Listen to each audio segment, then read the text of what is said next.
Hi everyone, thanks for joining us and tuning in.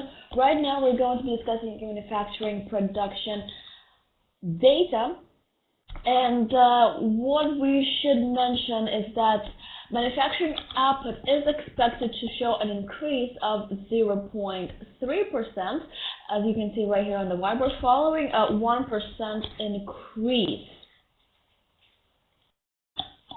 Or this is actually, if we have a look at the year-on-year data, the upcoming forecast is expected to be 2.9% from a year ago. The increase in February was surprisingly large.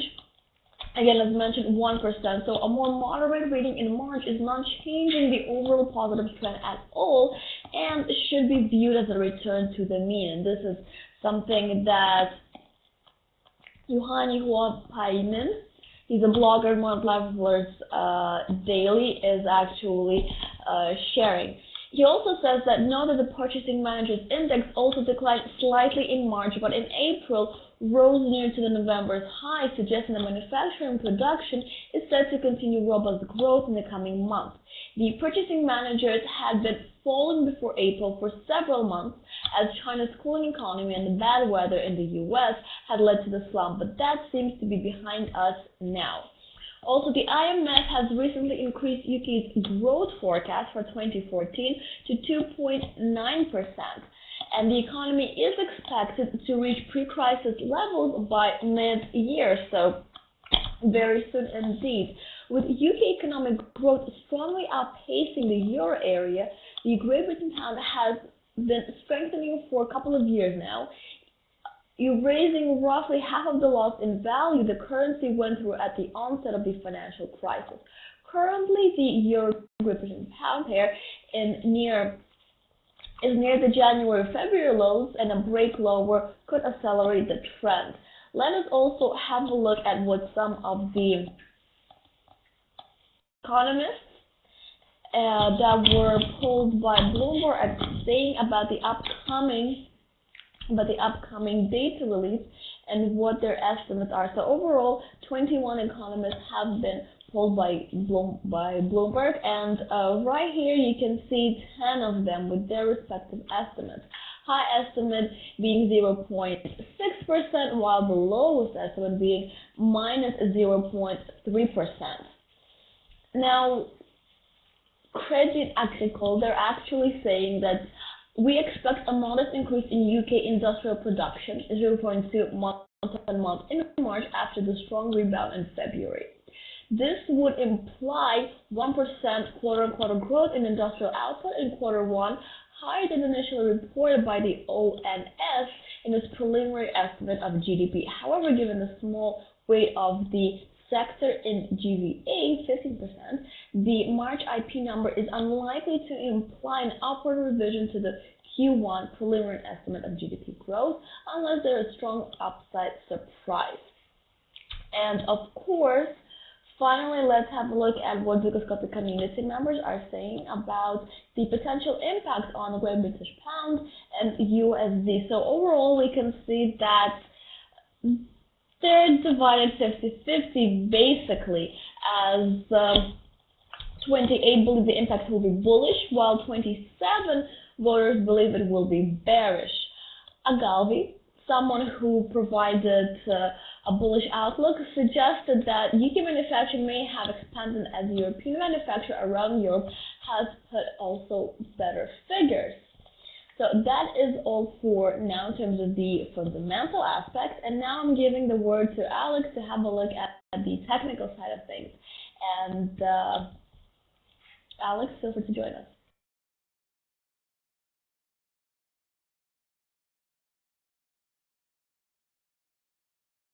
Today we are discussing UK manufacturing production, and even though the output is likely to expand at a steady pace in March, still there is a rather high possibility that we'll see some weaker than expected figures today due to volatile oil and gas production figures. So therefore, we suggest that the data will have a negative impact on the sterling, and therefore the cable has the potential to move to the south immediately after the release of the data.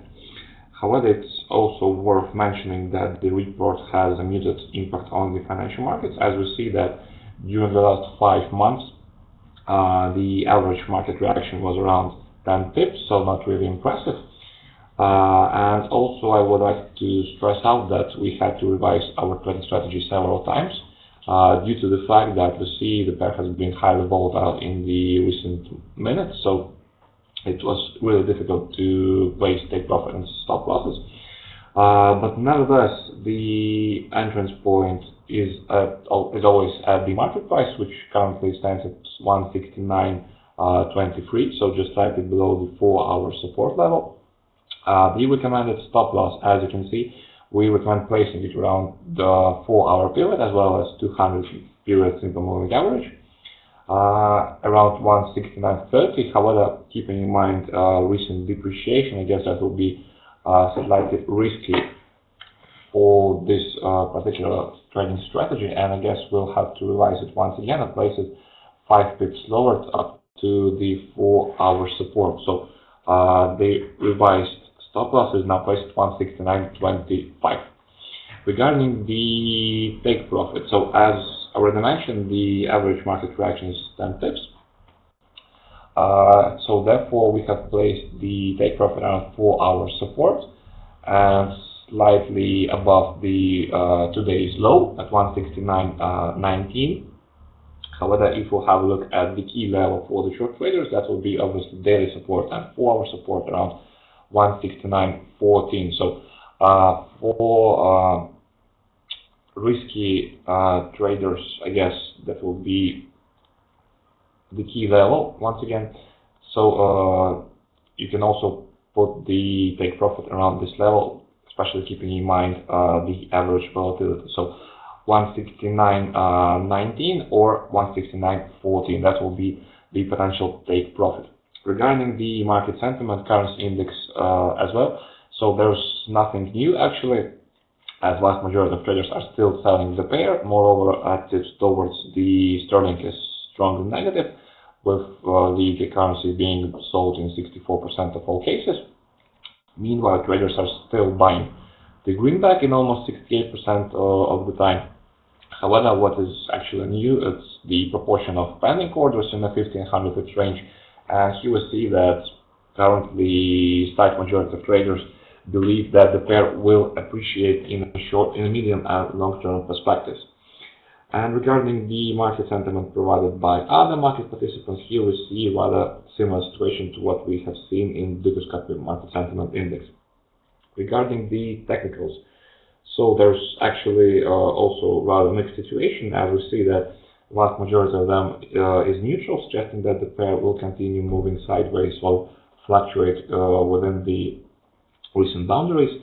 However, indicators on the 4-hour chart are pointing at the pair's depreciation, while indicators on the daily and monthly chart are pointing at the long-term rally to the upside.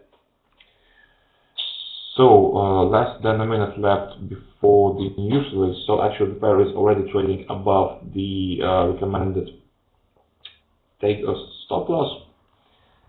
So perhaps we can once again move it back up to 4-hour period, but nonetheless the level will be reached as well. So currently the pair is trading at 169.33, and it seems that data should be already out. So just a second, guys. So we see that UK manufacturing production came at 0.5%, so it's better than expected. Regarding the trade balance, it also came above market's forecast, with the smaller than expected actually trade gap. Regarding the industrial production, it came completely in line with analysts' forecast. So obviously the initial market reaction was bullish, and the pair has performed just a second, a 12 pips rally. So actually, as we mentioned, that completely lies with average market volatility. So just to wrap up, we see that during this week the pair has already performed an impressive rally, especially on May 6th, and actually that was the result of stronger than expected fundamentals from the Eurozone, as well as stronger than expected UK services EMI. So the pair was almost able to reach the important level of 170.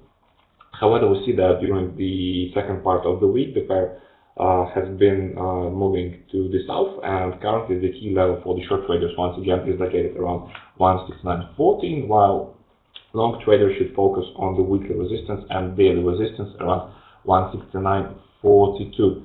However, I would like also to conclude that there will be no more data from the UK later today. However, fundamentals from Canada and United States will be able to provide some additional movement for the pair. I guess that will be pretty much from my side. Yeah. And now I'm giving the floor back to Gita.